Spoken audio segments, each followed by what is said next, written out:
कहानी उस घर की है जहां बहू और बेटी को एक माना जाता था, लेकिन फिर।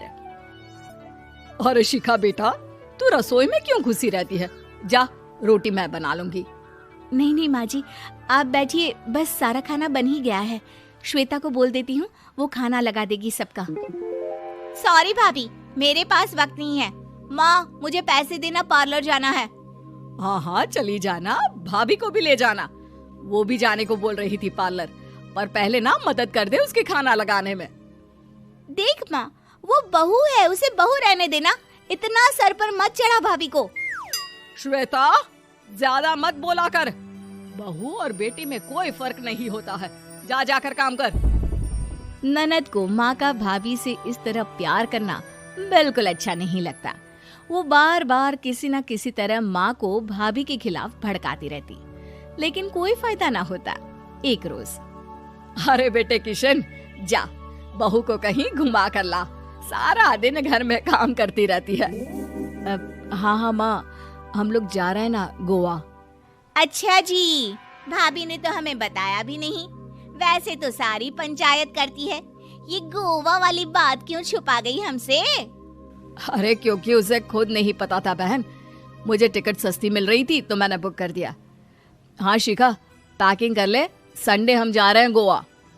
दोपहर में शिखा पैकिंग कर रही थी कि सास आ जाती है। ये क्या बहू, साड़ियाँ? अरे गोवा जा रही है घूमने या फिर शादी में मायके हैं? माँ जी, ऐसा कुछ है ही नहीं, समझ में नहीं आ रहा क्या रखूं कपड़े में। अरे तेरी और श्वेता की साइज तो एक ही है, उसके कुछ मॉडर्न कपड़े ले ले, आकर लौटा देना। हाँ माँ जी, ये ठीक रहेगा। शिखा श्वेता के पास जाती है और उससे कपड़े मांगती है। ना जी ना, मैं अपने कपड़े ना दूं, वैसे भी फैल जाएंगे मेरे कपड़े, बहुत महंगे वाले हैं। शिखा मुंह लटकाकर कमरे में आ जाती है तो सास कहती है, चल तैयार हो जा, तुझे मैं शॉपिंग करा कर लाती हूँ गोवा की। बस फिर क्या था, सास बहू निकल जाते हैं मार्केट और एक से बढ़कर एक ड्रेस खरीद कर घर आते हैं। पहले बता देती कि नए कपड़े दिलाने वाली है भाभी को, तो मैं अपने ही दे देती ना भाभी को, मुझे दिला देती नए कपड़े। देख श्वेता, परिवार का मतलब सबके साथ रहना होता है, ना कि सिर्फ अपना सोचना। वैसे भी तुझे अच्छे संस्कार सीखने चाहिए। और रही बात कपड़ों की, तो शिखा, आज से घर पर भी तू मॉडर्न कपड़े ही पहनेगी। कोई जरूरत नहीं है ये साड़ी वाड़ी लपेटने की। अब क्या था, घर पर श्वेता और शिखा एक जैसे रहते। एक बार पड़ोसन आती है। अरे बेटा, अपनी माँ को तो बुलाना जरा, बात करनी है। शिखा सास को बताती है और रसोई में चली जाती है। ये आपकी बेटी बहुत बड़ी हो गई है, इसके लिए एक रिश्ता है, कहो तो बता दूं। ये बेटी नहीं बहू है, घर में सब एक जैसा ही रहता है। वैसे मेरी बेटी भी बड़ी हो गई है, कोई रिश्ता हो तो जरूर बताना। पड़ोसन रिश्ता लेकर उन लोगों के घर आती है। तब श्वेता की होने वाली सास कहती है, तो ये घर है, कितने मंजिल का है? और ये बहू ने आपकी क्या पहन रखा है, जीन्स टॉप? अरे भाई, साड़ी वाड़ी नहीं है क्या इसके पास? देखिए, सर्दी है तो साड़ी में बहू कैसे मैनेज करती, वैसे पहनती है साड़ी भी। देखिए, हम लोग ठहरे पैसे वाले लोग, कोई कमी नहीं है हम लोगों के पास पैसों की, बहुत पैसे हैं, जमीन, नौकर चाकर, कार, सब कुछ है, लेकिन घर में संस्कारी बहू चाहिए। समझ रही हैं ना आप? सास कुछ कहती कि श्वेता बोल पड़ती है, हाय रे, नौकर चाकर से लेकर जमीन, कार, पैसा, हाँ, मुझे रिश्ता मंजूर है मुझे। अरे रुक जा श्वेता, मैं बात कर रही हूँ ना। देखिए, हम लोगों के घर इतनी आजादी नहीं मिलेगी। अरे हाँ कर देना माँ, हाँ कर दे जल्दी से। सास क्या करती, बेटी की शादी ऐसे घर में कर देती है जहाँ ना उनके विचार मिलते हैं और ना ही आचार।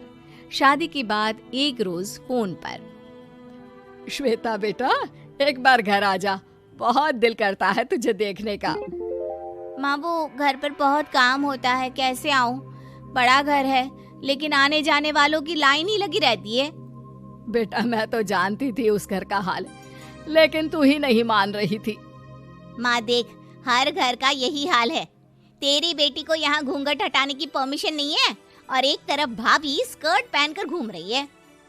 बेटा, मुझे क्या पता था कि मेरी बेटी को ससुराल के नाम पर पिंजरा मिल जाएगा। अच्छा माँ, फोन रखती हूँ, सास को गर्मा गर्म रोटी खिलानी है। तुम लोगों की तरह नहीं कि एक रोटी बनाओ, एक सब्जी बनाओ, फिर सारा दिन फ्री होकर घूमो। सास फोन तो रख देती है, लेकिन सोच में पड़ जाती है कि एक तरफ बेटी जिसे कोई आजादी नहीं, वहीं दूसरी तरफ बहू जिसे देखकर लगता ही नहीं कि उसकी शादी भी हुई है। अगले रोज। शिखा, अरे ओ शिखा। हाँ माँ, क्या हुआ? कुछ चाहिए आपको? मैं जिम जा रही थी। जिम के कपड़ों में बहू को देखकर सास को घूंघट में अपनी बेटी का ख्याल आता है। देख बहू, घर में बहू की तरह रहा कर। इतने टाइट कपड़े पहनकर जिम जाना पसंद नहीं मुझे। जा जाकर रोटी बना। रोटी? माँ, अभी तो शाम के 6 बजे हैं, इस वक्त रोटी? अब क्या मेरे खाने पीने पर भी पहरा है? अरे जब मर्जी तब मैं अपने घर में खा भी नहीं सकती क्या? बहू को अजीब लगता है। वो समझ नहीं पाती कि जो सास कल तक इतनी सपोर्टिव थी, उन्हें अचानक से क्या हो गया। वो किचन में जाती है, गरम रोटी के साथ 2 तरह की सब्जी, रायता, सलाद सब लेकर सास के पास आती है। माँ जी, खाना। इतना सारा खाना? राक्षस समझा है क्या मुझे? रोटी मांगी थी मैंने गर्मा गर्म बस। पर माँ जी, रोटी खाती किससे आप? सब्जी तो बनानी थी ना। अरे भूख मर गई मेरी तेरी बहस से। जा जाकर काम कर, अंदर पूरी रसोई साफ कर। बहू अंदर चली जाती है। थोड़ी देर में श्वेता घर आती है। अरे शिखा, जल्दी से चाय ला, पकवान बना, मेरी बेटी आई है। अरे नहीं नहीं माँ, ड्राइवर बाहर खड़ा है। मैं तो घर का कोई सामान खरीदने के बहाने यहाँ आ गई हूँ, मुझे जाना होगा। अरे बेटा, पर कितने दिनों बाद देख रही हूँ तुझे। रहने आ जाना 2-4 दिन के लिए। आ जाऊंगी माँ, जब मेरी सास मरेगी तब। मैं तो रोज मन्नत मानती हूँ कि मेरी सास मर जाए तो अच्छा है। अच्छा चल, जा रही हूँ माँ। हे भगवान, कैसे कैसे दिन देखने पड़ रहे हैं मेरी बेटी को। सास अंदर जाती है, जहाँ श्वेता की जिम वाली सहेली का फोन आया होता है। क्या बात है, आज जिम नहीं आई? अरे पता नहीं यार, आज माँ को क्या हो गया अचानक। पर खैर कोई नहीं, लगता नहीं कि मैं अब जिम आ पाऊंगी। शिखा स्पीकर पर बात कर रही थी, जिसे सास सुन रही थी। यार, ये सास ना होती ही ऐसी है। मैं तो कहती हूँ बुढ़िया जल्दी मरे और तू आराम से जिए। शिखा को सहेली की बात पर गुस्सा आ जाता है। माँ के मरने की कौन सा बच्चा दुआ मांगता है मोहिनी? आगे से ऐसी बात मेरे सामने मत करना। हमारे घर की शोभा ही माँ है। क्या हुआ जो थोड़ी सख्ती दिखा रही है? उसमें भी कोई ना कोई उनकी भलाई ही होगी। मैं तो कहती हूँ भगवान मेरे जैसी सास सबको दे, जो सिर्फ माँ की तरह है। सास वाली तो कोई बात ही नहीं है उनमें।